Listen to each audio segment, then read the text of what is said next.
Free fire game খেলতে শুরু করি 2020 সালে। এলাকার ভাই ব্রাদার গুলোকে দেখতাম রাতে এক জায়গায় বসে বসে শুধু চিল্লাচিল্লি করতো। একদিক দিয়ে ভালো লাগতো, অন্যদিক দিয়ে মনে হতো এরা এমন চিল্লাচিল্লি কেন করে, চারজন করে। তারপর তাদের কথা মতো তাদের মতোই শুরু করি ফ্রি ফায়ার গেম।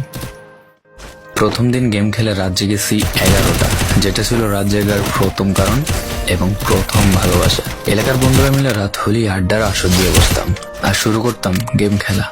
সবাই তখন গেম খেলা নতুন শুরু করি। এত পরিমাণ আনন্দ ছিল গেমটিতে যা বলে বোঝানো সম্ভব না। তখন ভালো কোনো ফোন ছিল না, ল্যাগ করতো, তবুও খেলতাম। আব্বু আম্মুর কি পরিমাণ বকাঝকা খেয়েছি সেটা বলা বাহুল্য। অনেকদিন তো স্কুলও যাইতাম না, বন্ধুরা বসে গেম খেলতাম। কিছু টাকা জুগিয়ে কয়েক মাস পর একটা লেভেল আপ পাস ছিল না, 200 টাকায় বোধ হয় 800 ডায়মন্ড পাওয়া যেত। তো সেখান থেকে 800 ডায়মন্ড থেকে একটা অলগ ক্যারেক্টার নিই। আর সেই অলগ ক্যারেক্টার ছিল তখনকার সময়ের সবচেয়ে দামি ক্যারেক্টার। তখনকার দামি প্লেয়ার মনে হতো নিজেকে।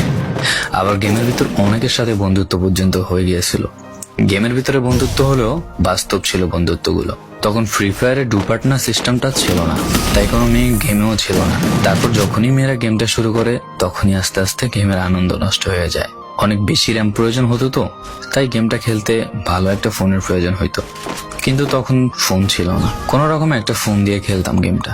ভাবতাম একটা ভালো ফোন হইলে গেমটা আরো সুন্দর করে খেলতে পারতাম, ল্যাগ করতো না ইত্যাদি। কত আনন্দই না ছিল তখন।